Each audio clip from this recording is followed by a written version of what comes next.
how did you end up making all this music with ABG and Neal? Because I felt like when you came out, it was like I was just fucking with both of your music at the same time. Yeah, hell yeah.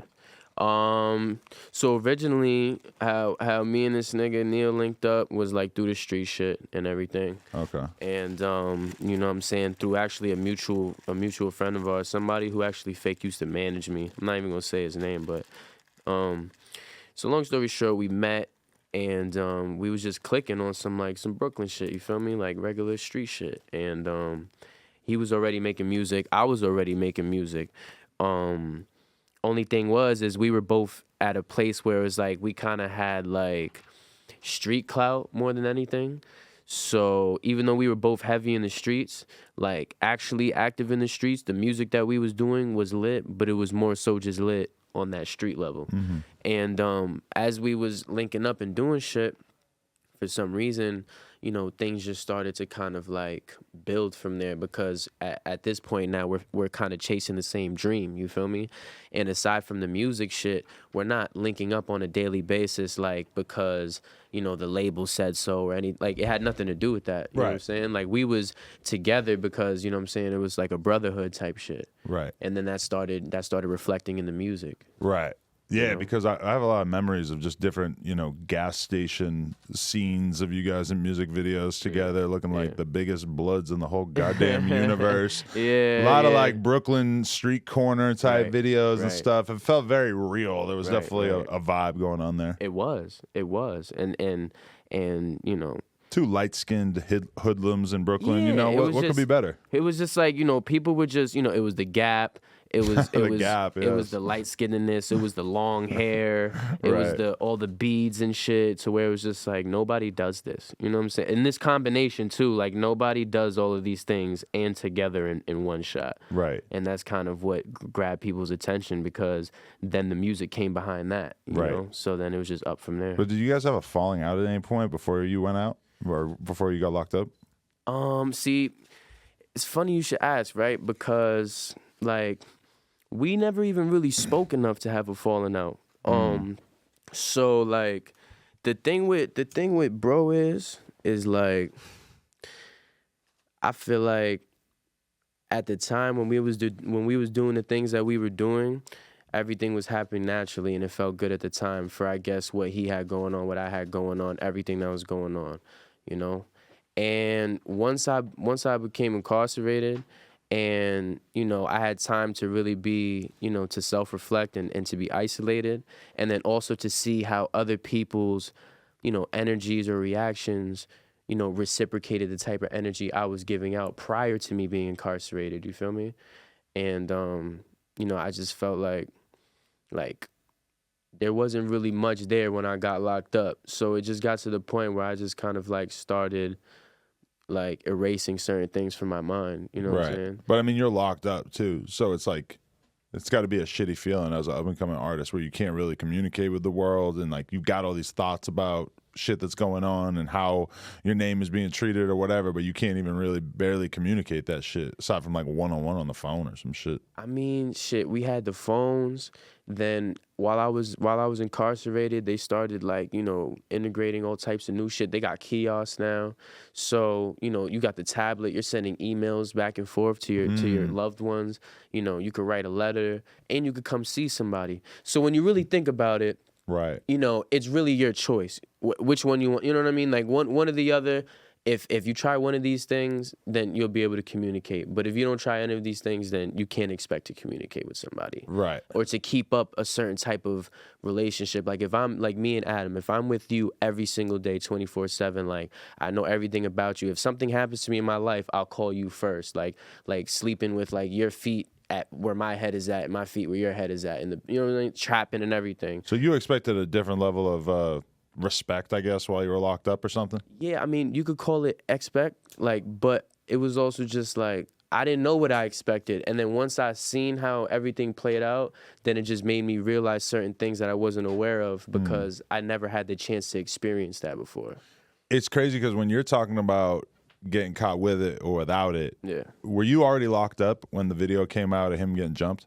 Yeah, hell yeah. That was like Right. 2019, right? Right, because I mean that's a tough thing for any up and coming rapper to get past. But then also, I mean, like just to put it in context, like when he did his No Jumper interview was basically saying he was the toughest person in the whole world. Like he was kind of almost making a meme out of like saying how hard he was. Yeah. And so then for that to happen, it was just kind of like I don't know how the fans felt. That was hurtful for me, right? Yeah. Because I'll tell you exactly how I found out about that. I was in solitary confinement at the time. This was like, damn, around what time was this? This was 2019, maybe like, man, I can't even say. I think it was like cold still. I think it was cold when I found out about this. So long story short,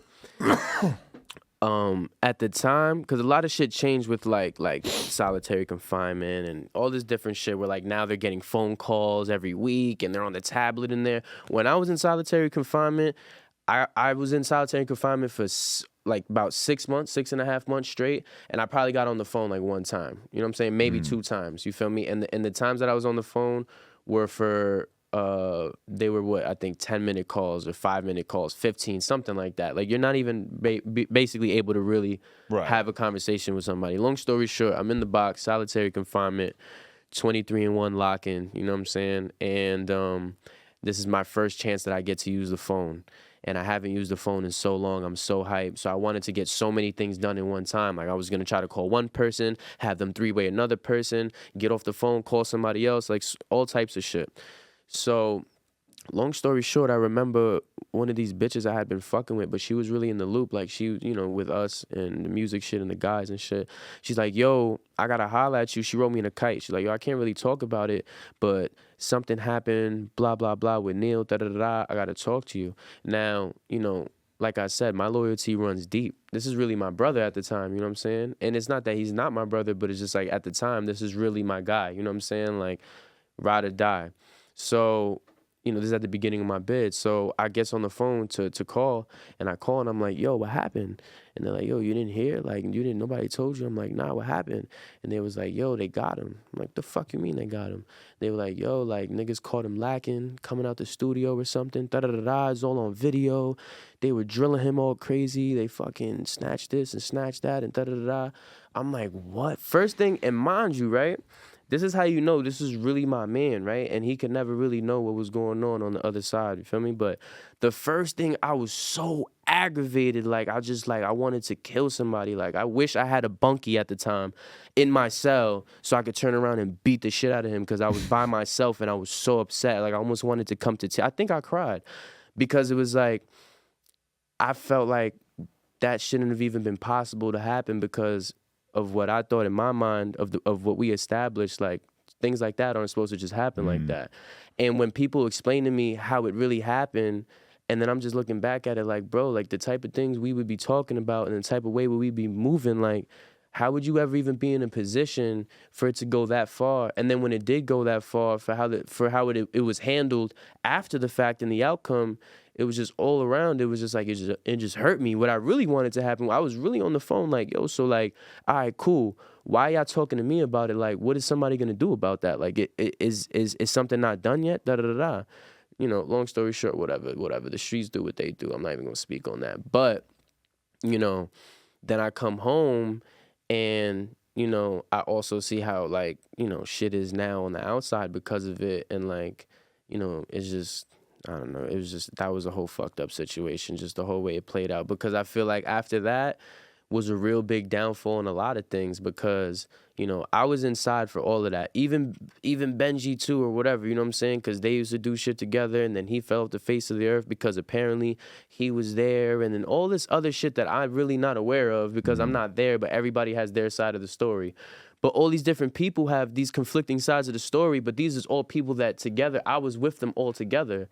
So I'm already putting it in my mind like, damn, this is going to be weird when I go home because it's like, this nigga's fake beefing with him. He's low-key telling me that he's a bitch, but he still acts like he fucks with him. This nigga's his mans, but he fucking snatched his chain, like all types of shit. So it's like, shit just started crumbling after that. It kind of makes you like, because when you're younger, you have this idea that your friendships are so serious that they're going to last forever and that you would die for these people, etc. And then a lot of people at some point, and usually it doesn't take that long. Usually it's like in your early 20s, the illusion sort of pops. Immediately. And you just, and it happens constantly with people who are like rapping and coming up together with other people, is that it doesn't take that long for you to realize that, oh, this was really more of a relationship of convenience, and it didn't really mean that much, and whatever, we're gonna go our separate ways. So you come home and you haven't talked to him, or you guys don't have a relationship?